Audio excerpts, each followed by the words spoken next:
video? Say again.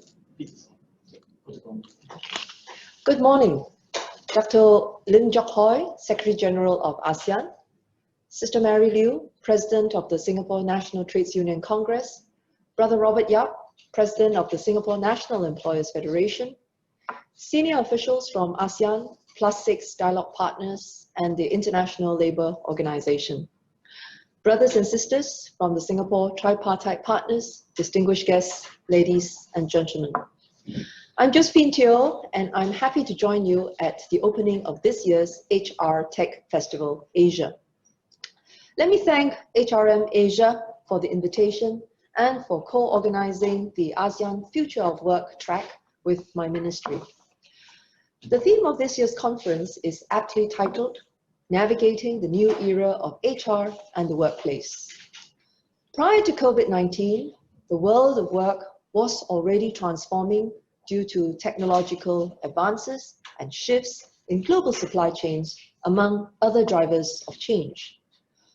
For many years now, Singapore's priority has been to equip our workforce with the ability to adapt through skills mastery and lifelong learning. As disruptive as it was, the pandemic has accelerated this transformation.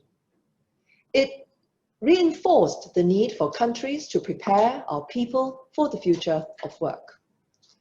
Whether we are ready or not, the future has arrived. The impact of COVID-19 has been felt all over the world. In the first half of this year, as many as 93% of the world's workers experienced full or partial workplace closures.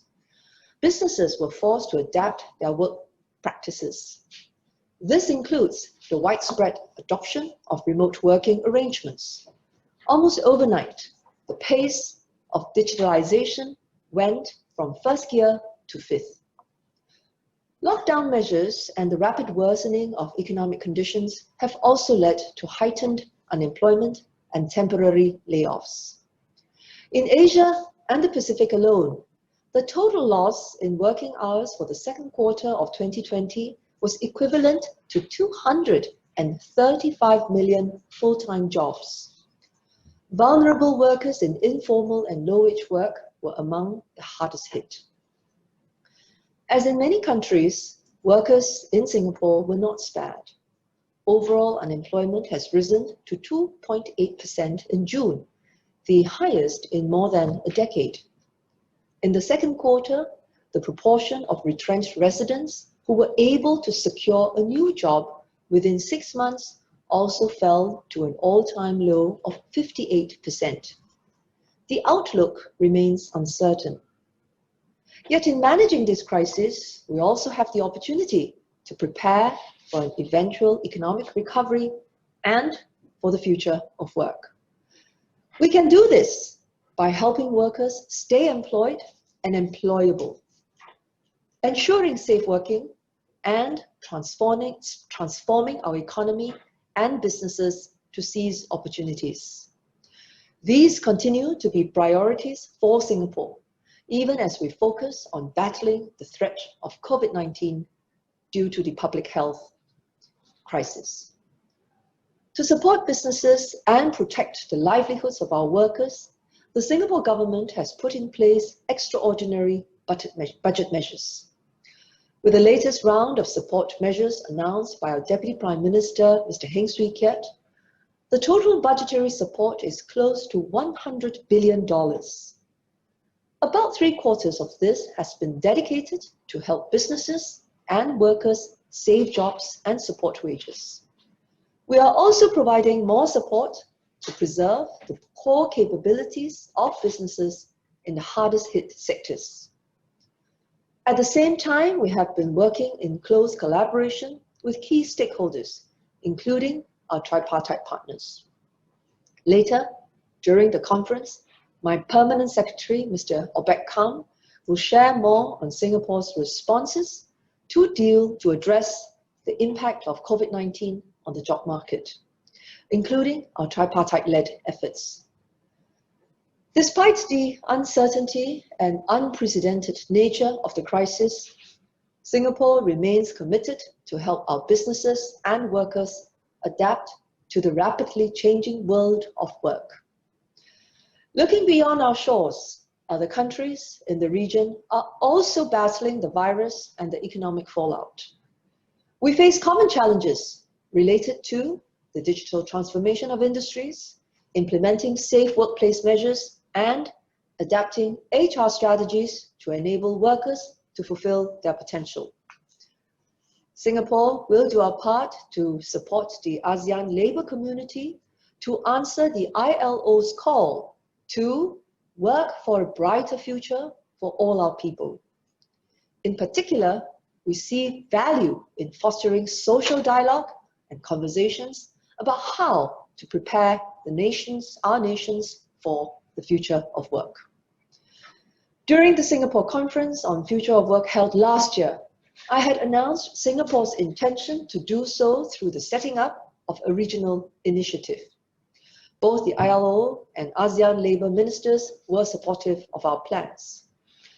For a start, we had intended to have 3 focus areas under the regional initiative: embracing technology for inclusive growth, workplace safety and health for decent and sustainable work, and tripartism for businesses and workers to find win-win solutions and thrive collectively in the future of work. As it turns out, these 3 focus areas have become even more relevant during this pandemic. First, COVID-19 has shown us that the workforce's adoption of technology can be greatly accelerated if there is a strong enough impetus. Second, there is a consensus on the growing importance of prioritizing workplace safety and health, including the fight against virus transmission. In light of COVID-19, workplace safety and health has taken on a new paradigm. Ensuring the safety and health of all workers is indispensable in our fight against the virus and our ability to return to our workplaces. Third, in the face of a continuing economic crisis, tripartite collaboration in designing practical solutions to address emerging challenges is even more critical. Whether it is creating new jobs and training opportunities, implementing cost-cutting measures, or managing excess manpower, governments, employers, and workers' organizations must work together to ensure that business and workers can continue to thrive during this pandemic and beyond, especially those in lower-end and more precarious jobs. Therefore, I'm happy to launch the Regional Centre for the Future of Work, an initiative to help each of our societies in ASEAN move forward as one.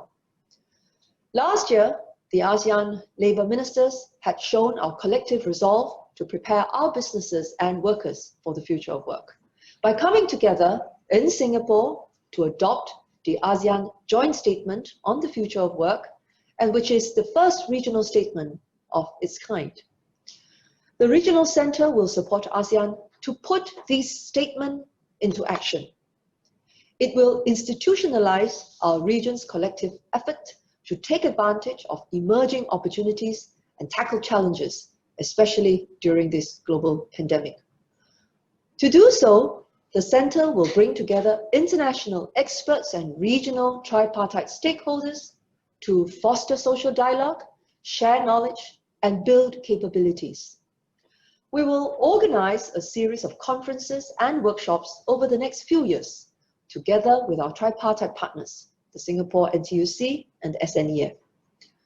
The Centre's first initiative is, in fact, the ASEAN Future of Work track that is part of this event.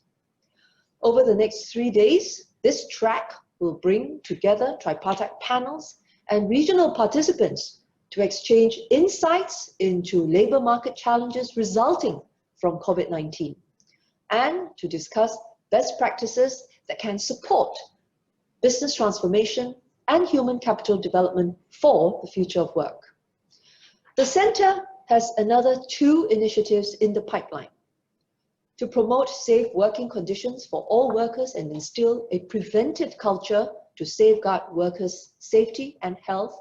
The Regional Centre is working with the Workplace Safety and Health Council to organize this year's Singapore Workplace Safety and Health e-Conference 2020 in November.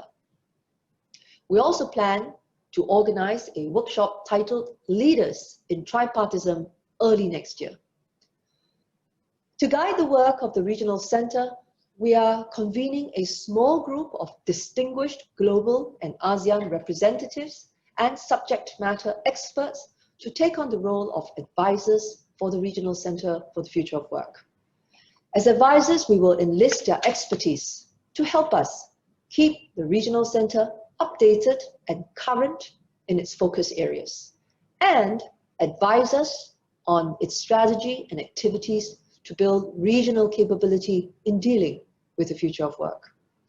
I'm pleased to have advisors Dr. Lim Jock Hoi, Secretary General of ASEAN, Dr. Park Du-yong, President of the Korean Occupational Safety and Health Agency, Ms. Mary Liu, who is a Deputy Member of the Workers' Group of the ILO's governing body.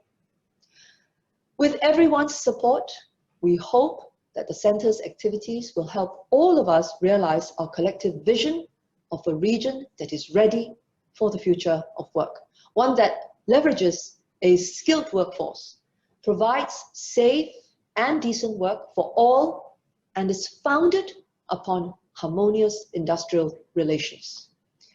If there is one message I hope you will take away from today's address, it is this: COVID-19 has been a forceful reminder of the urgent need for governments, businesses, and workers to come together to prepare for the future of work. Many shifts have been accelerated and their impact sharpened. Each of us has a part to play in embracing the opportunities and challenges that lie ahead and in navigating the new era of HR and the workplace. Thank you all once again for attending this virtual conference. I wish you all a fruitful day ahead.